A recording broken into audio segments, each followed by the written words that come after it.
पूर्व राष्ट्रपति एपीजे अब्दुल कलाम साहब जी। आपका जन्म 15 अक्टूबर 1931 को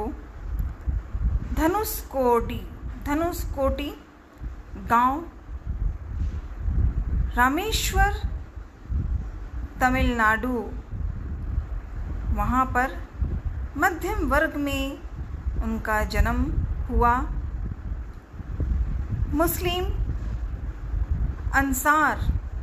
मुस्लिम अंसार परिवार में अपने परिवार के जनों के साथ उन्होंने अपने जीवन की गाथा वहाँ शुरू की। इनके पिता मछुआरे को नाव किराए पर काम करते थे। अब्दुल कलाम संयुक्त परिवार में रहते थे।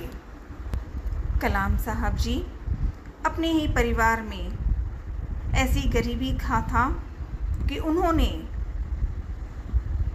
समाचार पत्र बेचते और भी जो सहायक काम होते थे वो करते थे।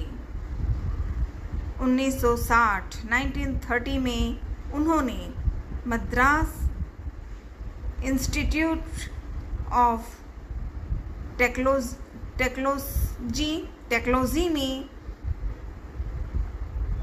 शिक्षा, इंजीनियरिंग और भी अपने जान की गाथाओं को सीखा और उन्हें जीवन में अपनी बातें हमारे देश में पूर्व राष्ट्रपति के रूप में उनकी पहचान, उनका व्यक्तिगत जो उनका स्वभाव, उनके जो व्यवहार, उनका परवरिश, उनके घर की कमी थी, पैसों की कमी थी पर परवरिश भरी हुई थी। बचपन में उनका सपना लड़ाकू पायलट बनने का था। अब्दुल कलाम साहब जी ने ऊंचाइयों तक पहुंचने के लिए, जीवन में सफलता प्राप्त करने के लिए कई चुनौतियों को पार करते हुए ज्ञान की खोज में अटूट दृढ़ संकल्प और दृढ़ता का प्रदर्शन किया। उन्होंने अपने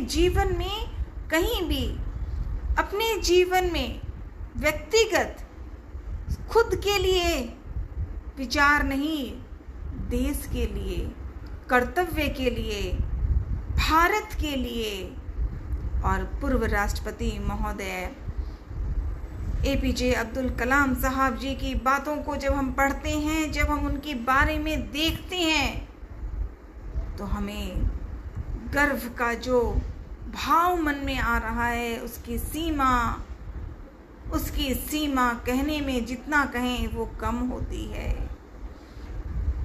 उन्होंने हमेशा अपने व्यक्तिगत और व्यवहारिक जीवन दोनों में ईमानदारी, नैतिकता, ज्ञान, उचित विचार, नैतिक मूल्यों को प्राथमिक किया,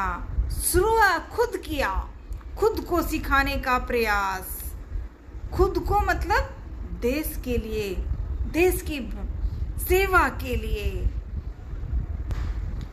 उनकी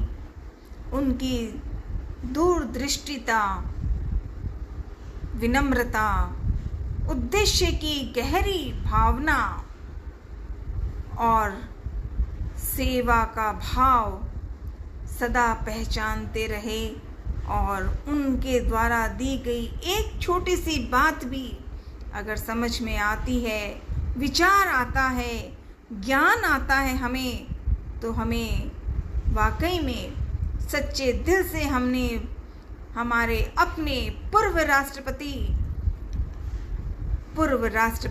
एपीजे अब्दुल कलाम साहब जी को हमने नमन किया होगा, क्योंकि हमें करना होगा तब। उनकी शिक्षा, उनकी ज्ञान, उन्होंने अपने टीम के सदस्यों को उनकी पूरी क्षमता हासिल करने के लिए प्रेरित किया, जिसे वो ऐसे प्रेरित कर देते हैं और उसके बाद सीख लिया जाए, तो वाकई में हमने गुरु ज्ञानी पुजारी अब्दुल कलाम साहब जी को नमन किया है। वह एक महान सहयोगी थे। आम लक्ष्यों को प्राप्त करने के लिए एक साथ मिलकर काम करने में विश्वास करते थे। विश्वास किया भी उन्होंने। कलाम साहब जी जो मिसाइल मैन और जनता के राष्ट्रपति नाम से भी जाने जाते हैं, वो उनकी गाथा न्यारी है। भारतीय गणतंत्र के 11वें निर्वाचित राष्ट्रपति बने और उन्होंने जीवन में बड़ी मिठास के साथ उन्होंने बचपन के बच्चों के बारे में भी और खुद अपने जीवन के बारे में भी ऐसी ऐसी बातें कहते थे कि हंसी की बात हंसी होती और ज्ञान का भंडार सामने आ जाता। वे भारत के पूर्व राष्ट्रपति, जाने माने वैज्ञानिक और अभियंता, इंजीनियर के रूप में विख्यात प्रसिद्ध रहे हैं और वे महान ज्ञानी हैं और सदा हमें सिखाएंगे। भारत के पूर्व राष्ट्रपति APJ अब्दुल कलाम को जय हिंद।